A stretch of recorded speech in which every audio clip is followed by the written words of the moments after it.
Hi everyone, Jolene here from Bookworm Adventure Girl. Welcome back. To those who are new, thanks for checking out my channel.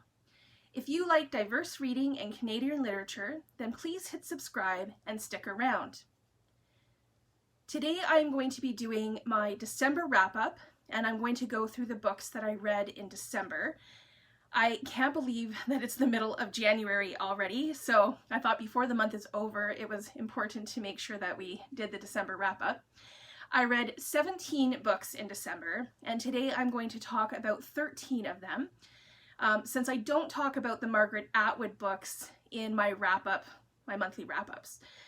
We cover a lot about the Atwood books in the Mondays with Margaret series, so if that is something that you are interested in and you like her writing, then please check that series out. At the end of the video, I will let you know about another video I am doing that will answer some of the questions that I have been receiving from subscribers, so make sure to check that out. For my December wrap-up, I am going to be talking about a few books that were fantastic and some books that were a little bit disappointing for me. So let's get started. First up is a book that I've talked about before.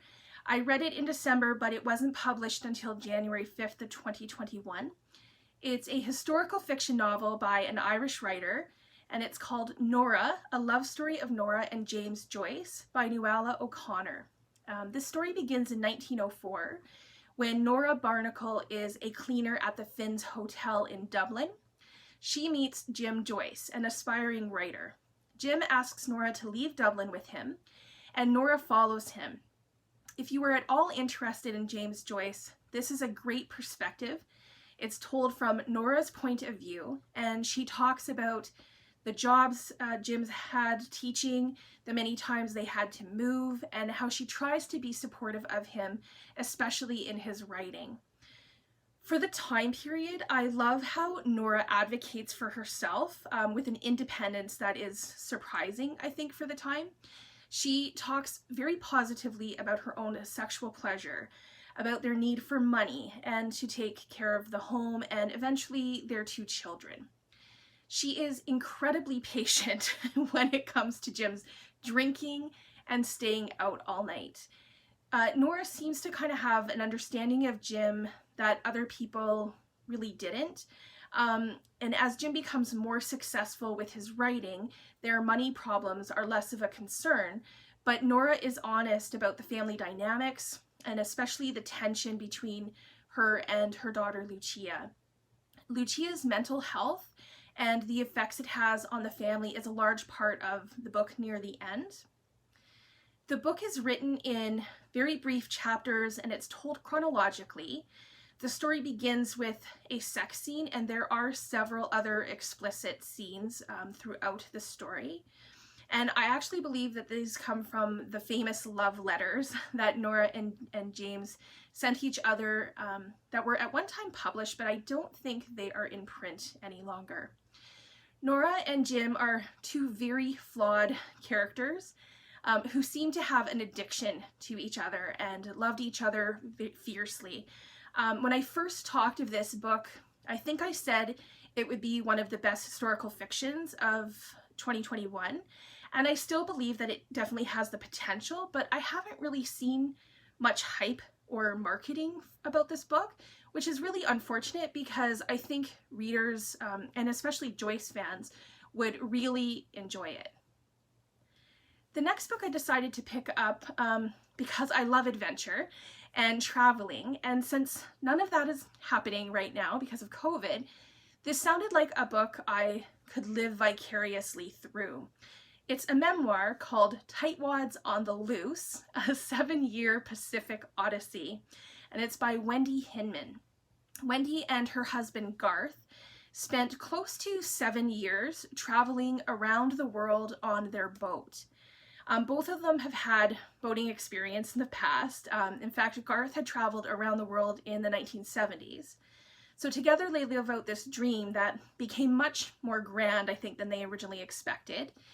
In the memoir, we learn of their many experiences, the people they meet, places they visit, the challenge of being in a small space with one person for a long time, and what happens when your boat breaks down and you need to work to raise the money to fix it. What I enjoyed about this memoir was that Wendy captures the joys and trials of traveling, and I could relate to that as a traveler. She talks about cultural differences, the kind of strangers that they encounter, the need for flexibility, and how you can sometimes feel like, you know, you're in a completely different world and you're cut off from the rest of society and what's going on with the rest of the world. What I didn't care for is the way it is written, and I realize it's a memoir, but the writing felt like it went from one thing to the other thing. So, you know, first we do this, then we do this, then this, and then this, and oh, by the way, we did this. So it wasn't told like a story with characters and a well-developed plot. So there's just something missing for me. There were also parts that were probably supposed to be funny, but the humor, for me, it just felt a bit forced, and that was disappointing. However, the Hinman's adventure is anything but disappointing. It sounds like it was fantastic. The next book is also a memoir, Born a Crime, Stories from a South African Childhood by Trevor Noah. I really enjoyed this book. It had the ability to make me laugh out loud and break my heart into tiny little pieces. Trevor was born to a white father and a black mother, which at the time, their union was punishable by law, up to 5 years in prison. Trevor Noah shares his story about growing up during apartheid, how his mother was resourceful and clever in the ways she hid him from the government so that he wouldn't be taken away from her. And Trevor was 5 years old when Nelson Mandela was released from prison. And he knew about apartheid, but he didn't really know what it was. So now Trevor and his mother are able to live freely. And I loved how he describes his mother and his relationship with her. You can tell they have a close bond, and he really respects her and loves her. And it also seems that he has her same resourcefulness and desire to, you know, just live his own life the way that he wants. And as he grows up and finds ways of making money, that kind of comes out. So there are two reasons why this was just short of a 5-star read for me. One, because the end is his mother's story. Now, believe me, it will bring you to tears, and it's important, but I wish that it wouldn't have been separated the way that it was, and maybe instead told within the rest of the story. Like I said, it's an important piece, so I'm glad it's included. I just wish that it had been done a little differently. And second, again, I know it's a memoir, so you don't have to tell your, entire life story. But whether you already know who Trevor Noah is before reading this book or not, there is no link to how he got from South Africa to the US and how he ended up on The Daily Show.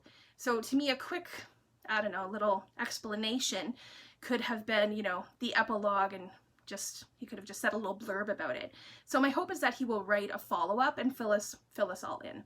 This memoir is definitely worth a read. Next up is a collection of short stories that I have talked about because it was one of my top 20 books of 2020. The Dangers of Smoking in Bed, stories by Argentinian author Mariana Enriquez. It is translated by Megan McDowell, and this is a collection of 12 horror short stories. They are unlike any other I have read before. I loved these stories, even though they are horrifying, dark, and morbid. I couldn't believe how strongly they made me react, and every story has the unexpected. So I can't even prepare you for this read. I was stunned in the best way possible by the writing. There are themes of jealousy, revenge, curses, fear, death, and mental illness. There's also a lot of drug use, sex, and like I said before, a whole lot of weirdness. I would recommend this to anyone who enjoys horror. Next up is a classic, The Waves. This was my first Virginia Woolf novel. It's a short little book, really. The writing is quite unique. The novel is divided into 9 sections, and each section is a time of day which corresponds to a period in the lives of the 6 main characters. So from morning, when the characters are in day school, to young adulthood, maturity when the characters gather at dinner, and finally there's an entire section from Bernard's point of view, and he kind of lets the readers know what happened to everyone. There's no dialogue, it's just streams of consciousness, and all 6 characters are very different. There is grief, mental illness, a love affair, and of course the symbols of the waves. The writing is really what makes the story so unique, and once you understand who the characters are, that did take me a little bit, but it flows easier. So this was a book that after I finished it and continued to think about it, I liked it more. So if you like descriptive, poetic writing, then I think that you would like this one. The next book is a thriller that has sat on my shelf for years, and I could kick myself for not reading it sooner because it was a real page turner. Still Missing by Chevy. It takes place on Vancouver Island, and the story is about 32-year-old realtor Annie O'Sullivan. When Annie is doing an open house, she gets abducted, and the chapters are called Sessions, and these sessions are Annie's therapy sessions with her psychiatrist, where she shares her experiences of being held captive for a year by this psychopath. Her story is horrifying. There is sexual, physical, emotional, and psychological abuse. I was riveted by this story. The dark parts are written so well. The ending is a bit rushed, but still surprising. It is one of my favorite thrillers of 2020. Agatha Arch is Afraid of Everything by Kristin Bair. I really wanted to love this book. The alliteration is catchy. The cover is similar to Where'd You Go, Bernadette, which is a novel I really enjoyed. I read a review that also compared this to Eleanor Oliphant is Completely Fine, which I loved. So I had high hopes, and it started off great. Agatha finds her husband having sex with their dog walker in the shed. Agatha takes an axe and destroys the shed, and they don't have a dog, so that was an interesting piece. There were quirky characters, which I love, and there was a bit of humor, which I also love.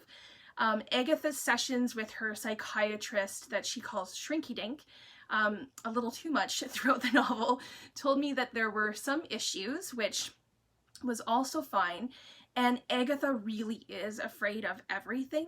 So the book then goes on to describe various ways that Agatha starts stalking on her husband and the dog walker. So this had potential, but unfortunately it wasn't long into the book that the story just fell flat and it no longer held my interest. The humor started to feel very forced, and I get that the title is that Agatha is afraid of everything, but after a while it just became too unrealistic for me. So I'm glad I read it, but I didn't love it. Another novel I had high hopes for is The June Boys by Courtney Stevens. The premise of having a serial kidnapper, the Gemini thief, who takes boys every June 1st and keeps them for 13 months is an intriguing premise. The blurb about the book, tells you that Thea Delacroix, I think it's Delacroix or Delacroix, suspects that her father is the kidnapper. So that right there told me it wasn't him, right? Because that would be too obvious.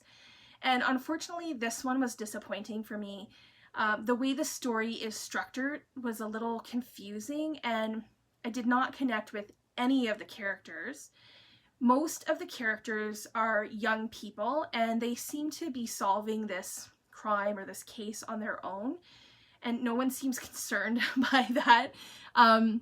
There were just a number of things that seemed unrealistic, and there are letters throughout the book written by Alice, who is Thea's cousin, who does go missing. And the good thing about these letters, which are called the Elizabeth letters, is that they give insight into what is happening with the boys that are in captivity. And it's not until the end that you find out why they are called the Elizabeth letters and who they are written to. And it really also didn't make sense. The connection just didn't make sense to me. So the real kicker for me was at the end. There is an entire chapter that kind of makes this story seem like it could be based on a true story. And it's supposed to be an interview with one of the surviving June boys. It is a bit misleading, or very misleading, really, and the interviews seem to be mostly about how God is in his life, and it was very preachy. Now, don't get me wrong, I have no issue with spirituality and faith being part of someone's experience, but this could have been done way better. The publisher is a Christian publisher, and it felt like at the end this had to be added in for the book to be published. I think the ending of the book could have had much more impact on the reader as a thriller if it was done differently. So in the end, this was just okay for me. The next book, I'm not really sure how to describe this next book. Grief is the Thing with Feathers by Max Porter. It's an unusually beautiful book. It's kind of written in verse, and the title itself, I believe, is a play on words of the Emily Dickinson poem, Hope is the Thing with Feathers. This is about a father and his two sons who are in the depths of grief for their wife and mother. The narration alternates between the father, the sons, and Crow, who enters their life and offers wisdom and comfort in their darkest time. The father is a Ted Hughes scholar, and the Crow was part of Hughes' writing. So the symbolism is quite interesting, but what is most astonishing are just the beautiful lines throughout the book that capture emotion and grief and hope in our human experiences. This is such a unique way to tell a story, and it is so respectful of the need and process of grieving. It's a lovely little book. The Midnight Library by Matt Haig was the next book I read, and this book has been getting a lot of hype. I loved the concept for it. The protagonist, Nora Seed, lives a lonely existence with her cat. She has lost her job, she really has no friends, and when her cat dies, Nora feels like there's no reason left to live, so she plans to take her own life. But she doesn't die exactly. Instead, she wakes up in a library with moving shelves, and on those shelves are an infinite number of possibilities. One book is all about the life that she lived, but the other books are what her life could have been if she made different decisions and choices along the way. So what if she followed a different career path, or what if she chose a different relationship? Nora gets to try them all out and fix her regrets, and the reader gets to go along for the journey. And when Nora finds a life she likes, she has the choice to either choose to stay in it or not. But how will she know? And what if she never finds a suitable life for herself? And what does all of this really mean for Nora? So the novel is really about how we live with our own regrets and what we value most in life. I adored this next book, The Dutch House by Anne Patchett. I think this is a real masterpiece. This is a family drama about family dynamics, loyalty, love, marriage, parenting, life and death, forgiveness, and there's a house that connects all of it. The story is told by Danny, who lives in the Dutch house with his older sister Maeve, his father, and their staff. They have been abandoned by their mother, and they feel estranged from their father. And when he remarries, his new wife and her two daughters move in, and this estrangement gets even worse. And eventually they are forced out of their own home. The connection they have to the Dutch house is very deep, and they sometimes come to sit outside of it, you know, kind of wondering what is going on inside. Some of you already know that I do love stories that have places as characters, and this is an example of that. It is done exceptionally well in this story. I absolutely loved the relationship between Danny and Maeve. I loved how the story comes full circle. There's definitely a cyclical nature to it. There's a bit of a mystery to the story, and truths are revealed. It's just a beautifully written story with many layers about family and home.